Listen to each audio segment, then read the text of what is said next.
Y acá estamos, una vez más en el barro, año electoral, pero terminó en la Argentina y están nuestros vecinos. Chile en este momento en proceso electoral, hubo primera vuelta este domingo y va a haber segunda vuelta el 19 de diciembre, porque hay prácticamente un empate entre dos candidatos y que no son dos candidatos de lo que acá podríamos conocer como los partidos tradicionales, sino que vienen un poco a raíz de todo este proceso tan turbulento que ha vivido Chile desde 2019, con esas manifestaciones multitudinarias que desembocaron en un proceso de reforma constitucional, y tan es así que estas elecciones han sido las últimas que se hacen bajo el viejo régimen constitucional, si bien no se conoce todavía la letra de la nueva constitución, porque está en un proceso. Para entender qué es lo que está sucediendo en un lugar tan cercano a nosotros, pero tantas veces como todo, tan desconocido como Chile, estamos con Tomás Moyati, que es,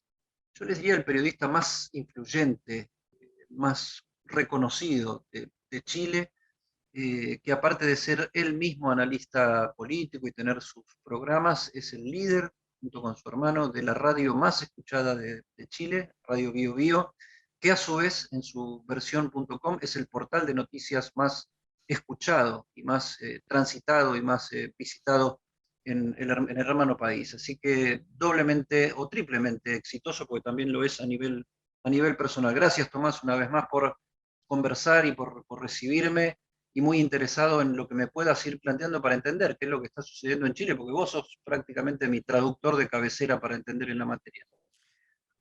Gracias, Eddie, por la invitación. Te saludo desde Santiago y me agrada muchísimo que los argentinos se interesen por la realidad chilena. Mira, entender esto a nosotros también nos cuesta. Y por lo tanto está lleno de tesis, porque lo que ha sucedido en Chile, a mi juicio, es una revolución. Eh, El 11 de septiembre de 1973 en Chile hubo una revolución, y las revoluciones ocurren no solamente cuando hay balazos, cañonazos, muerte, sino cuando cae un régimen jurídico completo y se reemplaza por otro con nuevas autoridades y nuevas reglas. Eso es lo que ocurrió con Pinochet y eso es lo que está terminando ahora.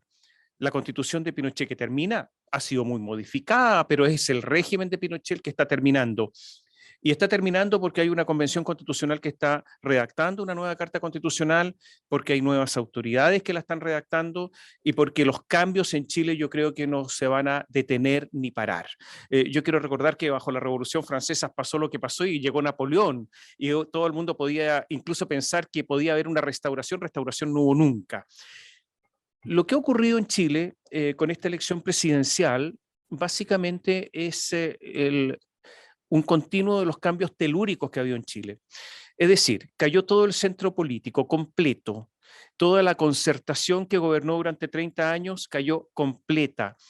Te pongo un par de ejemplos, si me permite. En la Convención Constitucional, la Democracia Cristiana, el partido estructurante de la transición chilena durante 30 años, eligió un convencional de 155. El Partido por la Democracia eligió 3. Es decir, esta es la caída. La Democracia Cristiana en las elecciones del domingo pasado cayó de 14 diputados a 8. Prácticamente es una bancada insignificante.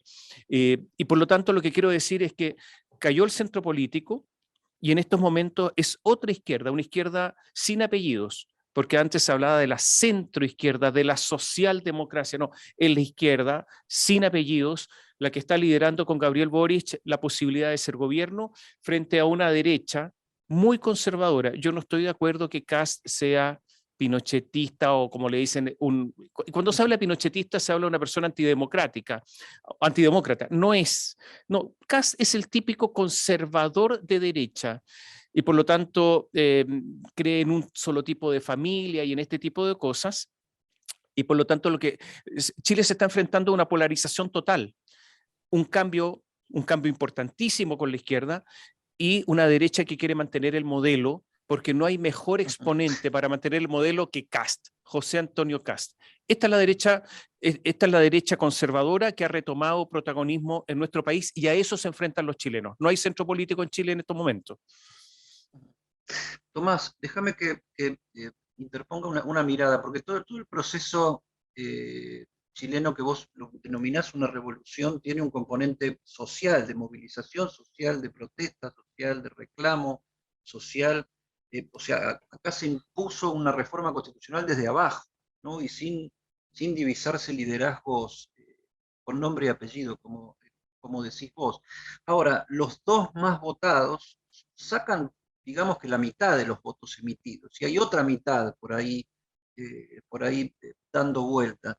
Mi pregunta es la siguiente: ¿cuál es el análisis de la cantidad de gente que fue a votar y la especulación de cuánta gente va a ir a votar en la elección final, digamos, del 19 de diciembre?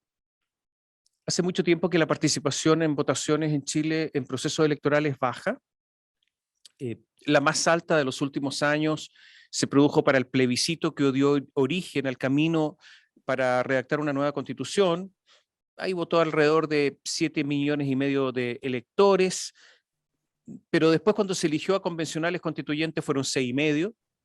Por lo tanto, la participación, o un poquito más, pero la participación es baja. El domingo pasado, pese a esta elección tan importante, participó el 47, algo por ciento, muy bajo, pero es lo habitual en Chile y eso hay un montón de explicaciones con esto, porque la gente no va a votar.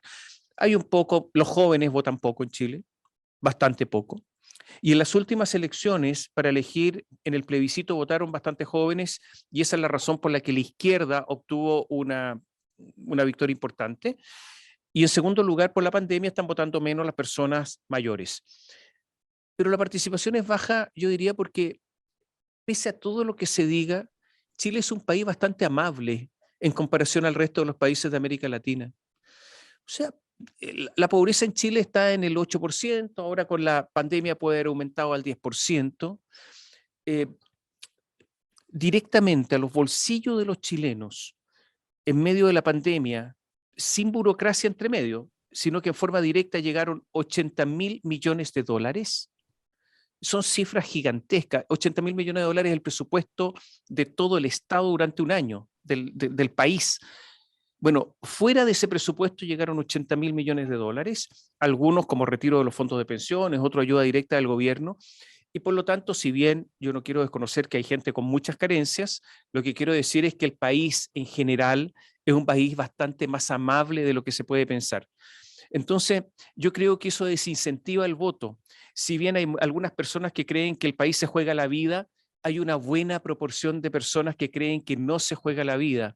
Si bien hay algunos que dicen que esto es definitivo, un país que ha crecido durante 35 años en forma ininterrumpida, algunos años más, otros menos, pero que siempre la expectativa de que el próximo año va a ser mejor, hace que las cosas no sean tan extremas, que finalmente la gente crea que nada va a cambiar sustancialmente y por lo tanto hay muchos espectadores.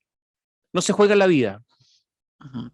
Ahora, estando tan en juego la representación, porque esta revolución de la que vos hablabas fue la eclosión de un sistema de representación política al mismo tiempo, o centralmente. Y ahora vos tenés un presidente que va a salir electo con la constitución vieja, ¿no? Bajo el régimen de la constitución vieja, y con un respaldo de votos tal que en esta nueva realidad, mi pregunta es si las representaciones van a ser reconocidas, o sea, si esto hace un borrón y cuenta nueva de lo que pasó, o qué es lo que se puede esperar de lo que venga en Chile.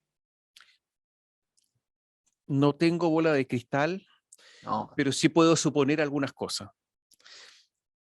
La izquierda hoy día chilena, la nueva izquierda, está formada por jóvenes. Está formada por un grupo de personas que tiene toda su vida política por delante. Todos sabemos que el mayor patrimonio que uno puede tener es el tiempo. Y por lo tanto, ellos tienen tiempo. Si Gabriel Boric pierde el próximo 19 de diciembre, no me cabe la menor duda que la izquierda en los próximos 4 años va a ser extremadamente competitiva. Extremadamente. Ellos tienen tiempo y tienen tiempo para aprender. Gabriel Boric tiene 35 años. Recién ahora acaba de cumplir el requisito, cumplió 35 años para ser candidato a la presidencia. Son todas personas que están aprendiendo, que tienen talento y que por lo tanto su vida política tiene un futuro enorme. Quiero decir además que es posible que gane cualquiera de los dos, porque la diferencia es muy baja, pero si gana Kast, por ejemplo, la Convención Constitucional seguramente va a cortar su mandato a 2 años, ya se habla de esto, y por lo tanto va a ser un presidente de una transición enorme. 2 años es nada, tienes un año de campaña, no va a gobernar. Es posible que ante este Congreso que se eligió, donde la derecha tuvo mucha representación, bueno, se elimine completamente porque haya un Congreso unicameral y por lo tanto se elimine el Senado y la Cámara de Diputados, sea una sola cosa, y haya elecciones nuevamente. Por lo tanto, yo creo que se está todo jugando. La victoria o los resultados electorales del pasado domingo son extremadamente transitorios. Una victoria de Kast va a tener una oposición, medio país en contra, porque a diferencia de los últimos 40 años, nunca había habido 2 opciones tan distintas que no conversan entre ellas. Hasta ahora, todos los presidentes pretendían administrar el mismo modelo, con énfasis distintos, con Y, jerarquías distintas, pero estos son 2 modelos distintos. Por eso y está tan polarizada la elección. están dadas las condiciones de que para que en ese empate virtual, donde cualquiera que gane va a tener a la otra mitad en contra, para que eso sea la condición para una conversación, o existe la posibilidad de que sea otra cosa.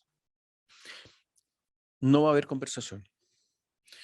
No va a haber conversación. Mira, a mi juicio, esta elección es solamente comparable a la de 1970 cuando salió elegido Allende. En ese tiempo había polarización y ahora hay polarización. Lo que pretende el programa, y explico por qué. Porque el programa de Gabriel Boric es un programa eminentemente político que pretende redistribuir el poder y por lo tanto quitar el poder a algunos para entregarlo a otros. Y por lo tanto es un programa de ese punto de vista que tiene tintes de revolución y que sería la continuidad de todo lo que ha ocurrido desde el año 2019. Y el programa de José Antonio Cast es un programa conservador, es el típico programa de derecha que quiere un Estado más pequeño, que quiere un Estado más eficiente, que quiere tener menos ministerios, que quiere reimpulsar la economía. Es decir, el programa de Gabriel Boric no habla prácticamente de economía. Ellos dicen que hay que pagar costos económicos para redistribuir el poder y que esos costos hay que pagarlos ahora, en bajo crecimiento, en baja inversión, da lo mismo. Un importante dirigente del sector de Boric dijo hace pocos días que le iban a meter inestabilidad al país. Mira la declaración, inestabilidad al país.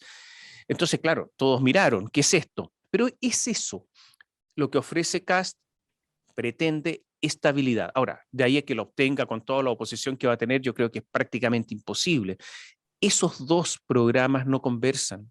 Son 2 Chiles totalmente distintos, 2 proposiciones contrapuestas. Por eso no va a haber diálogo. Va a haber victoria y va a haber derrota. Nada más.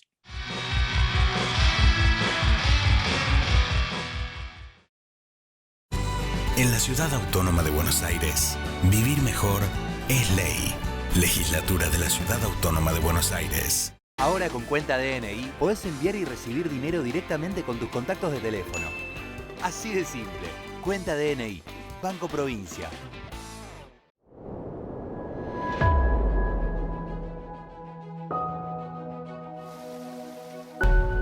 Energizate en Jujuy. Jujuy es energía viva.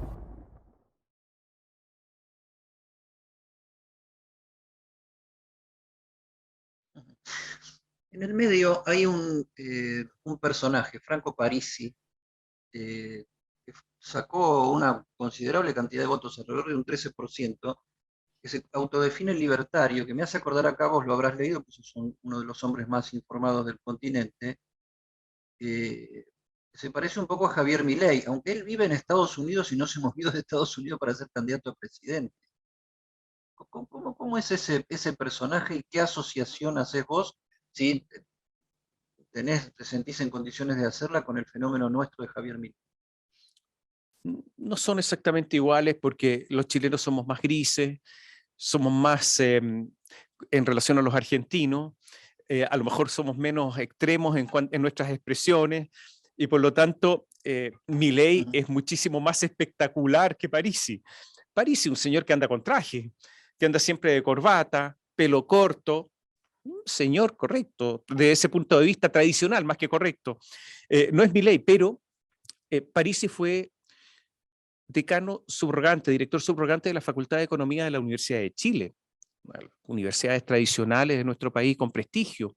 Ha sido profesor en universidades norteamericanas, naturalmente un personaje muy controvertido, pero tiene esta carrera que es una carrera bastante formal. ¿A quién representa Parisi? Representa a las personas que creen en el mercado, que creen en el mérito, que han logrado rasguñar con sus propias manos escalando el muro, solos, sin ayuda. Son personas que seguramente son primera generación en la universidad, sus padres no estuvieron en la universidad y por lo tanto el mérito está incorporado a su ADN.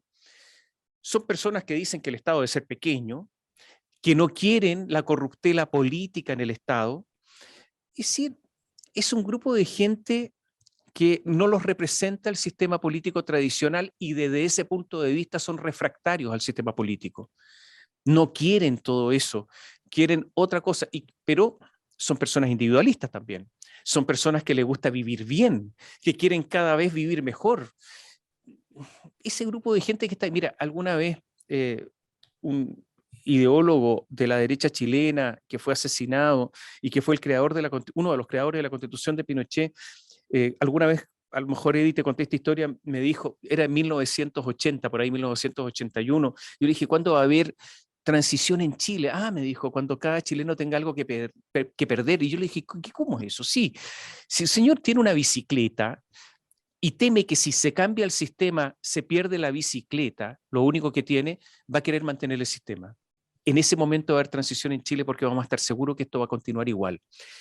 A lo mejor la gente que acompaña a Parisi es gente que tiene miedo a cambiar el sistema, no va a votar jamás por Boric, a lo mejor no votan por Kast, se abstienen, pero hay más propensión de ellos a votar por Kast que por Boric, sin la menor duda, y son personas absolutamente tecnologizadas, lo que ustedes llaman tecnología, que son los teléfonos celulares, los computadores. En Chile hay mucho de eso desde hace mucho tiempo. Ellos son absolutamente tecnológicos.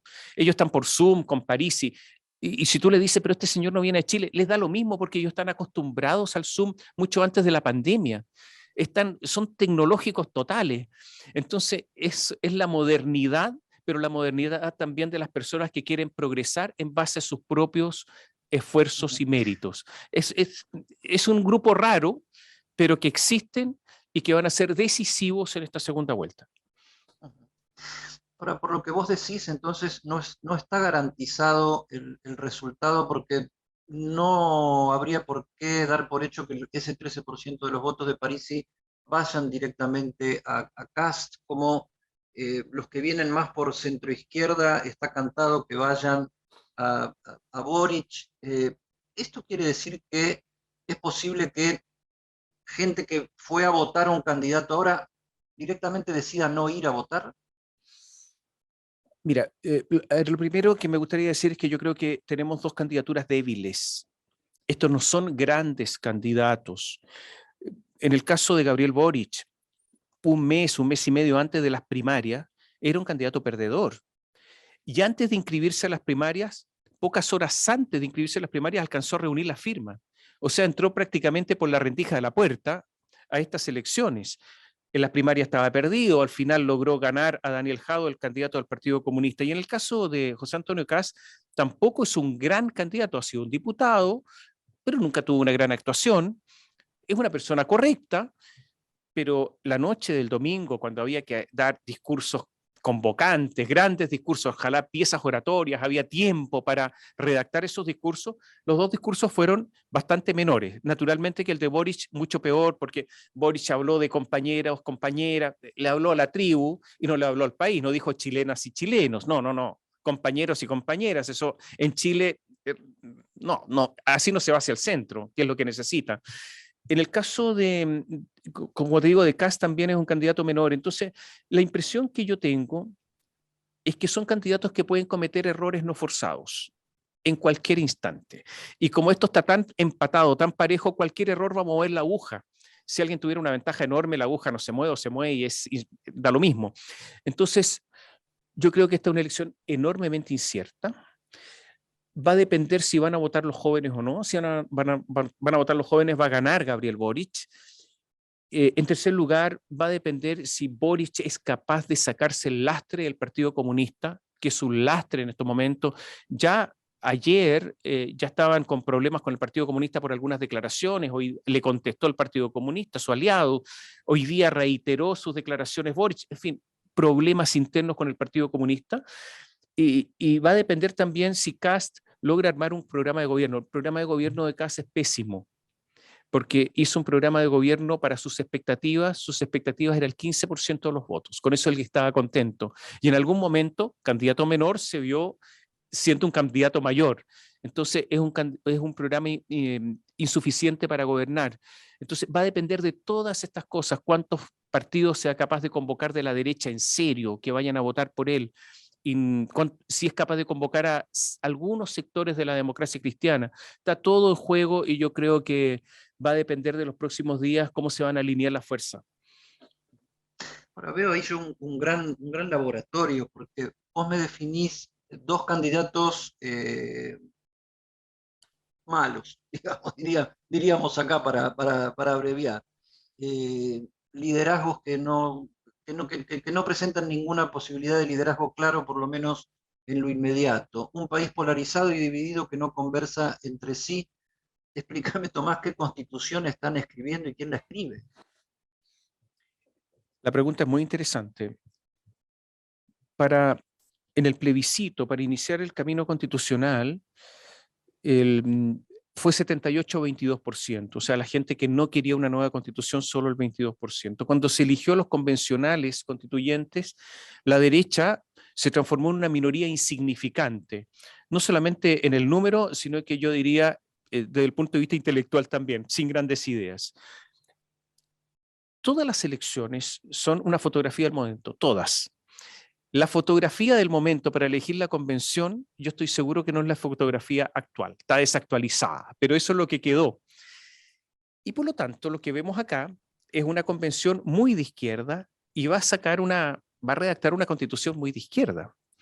Incluso se decía que en la elección parlamentaria ahora, si es que a la izquierda le iba bien, iban a modificar las reglas constitucionales que regulan la convención, de manera que incluso no hubiese plebiscito de salida.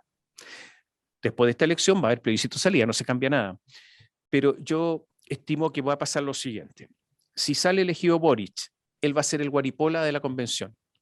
Y por lo tanto, programa de gobierno, texto constitucional se van a sobreponer uno con otro y van a empezar a hacer la misma cosa.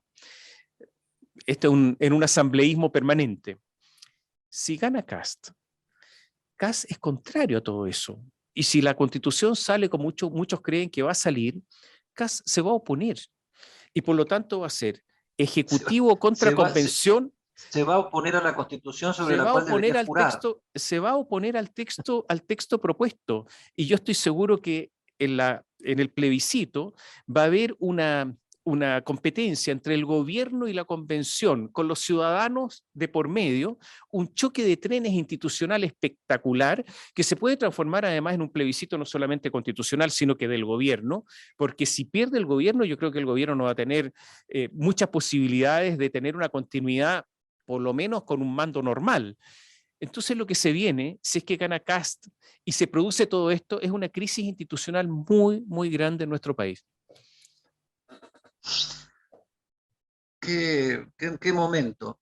Termino con esto, otra que tiene mucho que ver con nosotros, porque bueno, ayer hubo ping-pong de un lado y del otro de la cordillera con las declaraciones de Rafael Bielsa, nuestro embajador allí, que fue canciller en el primer gobierno de Néstor Kirchner, sobre ciertas tendencias que él definió como xenófobas y anti-argentinas por parte del candidato Kast, y eso tuvo repercusiones de un lado y del otro.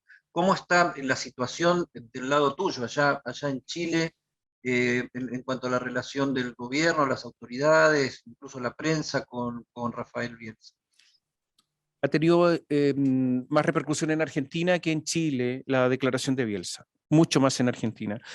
Aquí se ha hablado poco. Prácticamente toda la dirigencia chilena de todos los sectores políticos se unieron para reprobar las declaraciones del embajador Bielsa, estimaron que es una injerencia en los asuntos internos del país, en contra de un candidato determinado.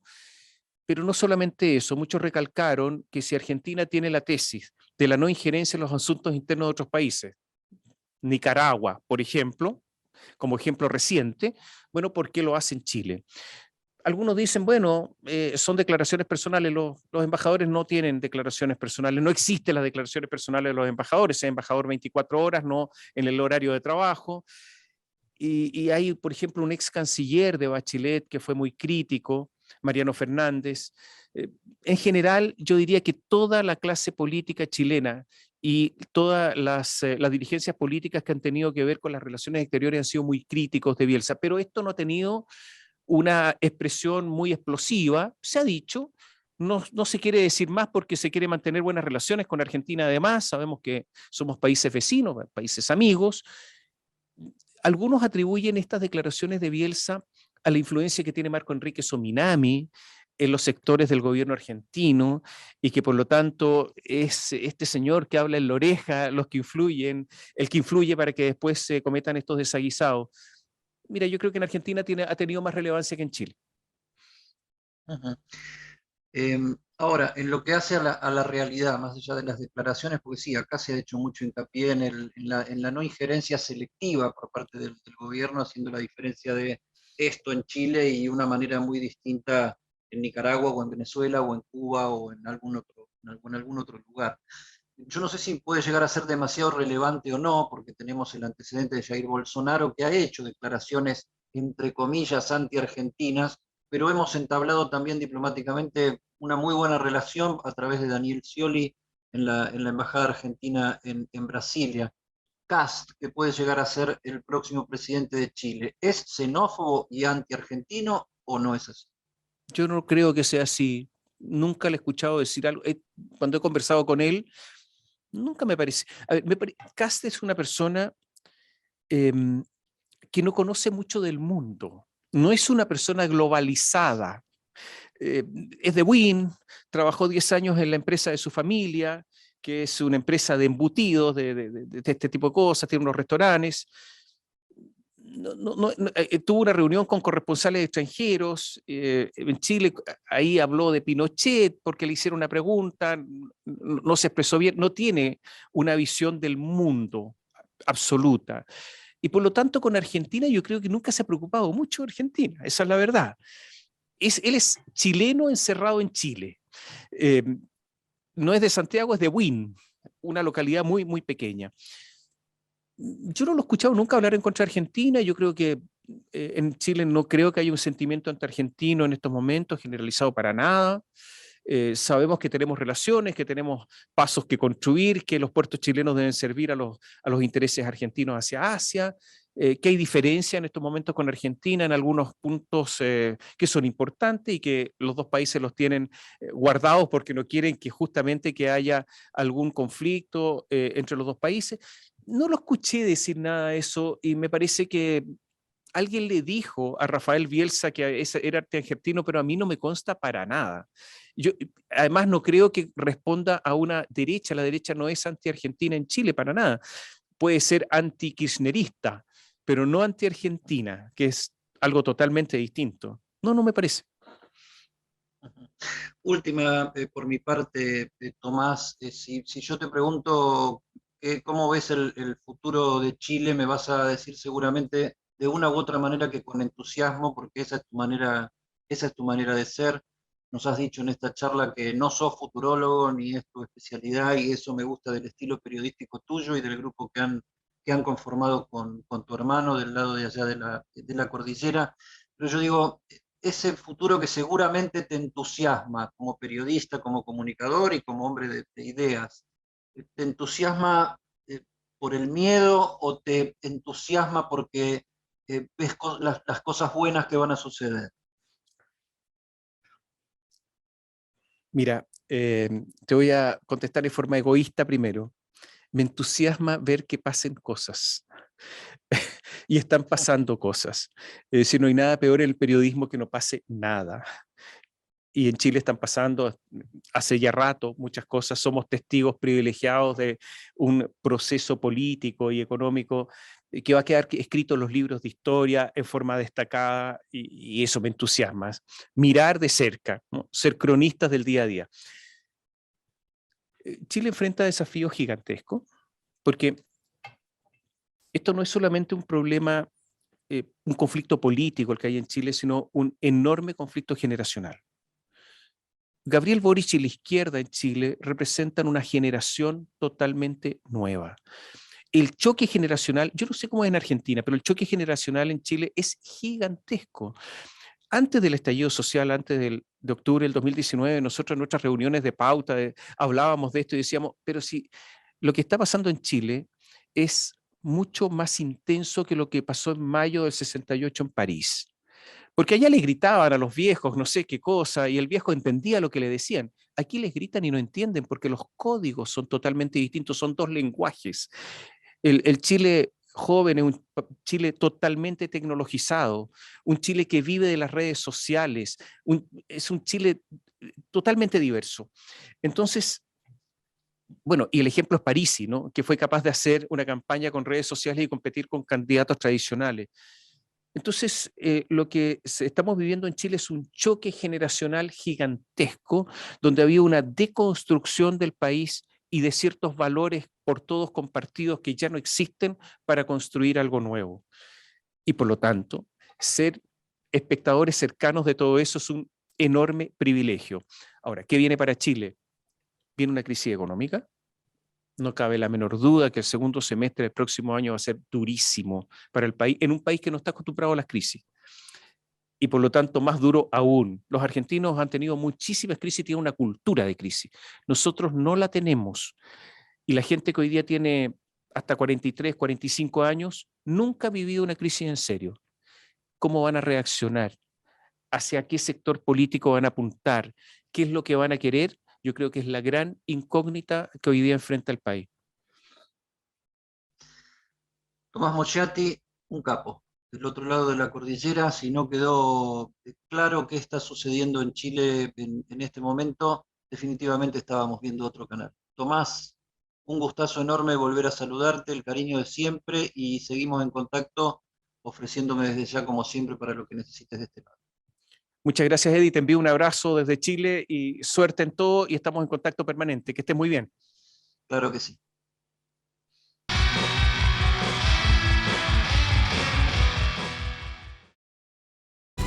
En la Ciudad Autónoma de Buenos Aires, vivir mejor es ley. Legislatura de la Ciudad Autónoma de Buenos Aires. Ahora con cuenta DNI podés enviar y recibir dinero directamente con tus contactos de teléfono. Así de simple. Cuenta DNI. Banco Provincia. Señoras y señores, aquí estamos en este hermoso estadio para el arranque de este campeonato. Cuando relato me meto de lleno, busco transmitir emoción. Trato de correr, de llegar a todas, como lo haría cualquiera de ustedes.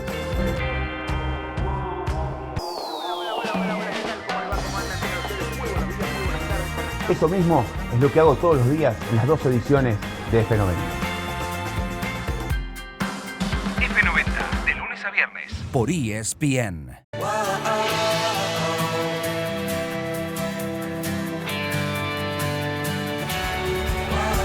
Energizate en Jujuy.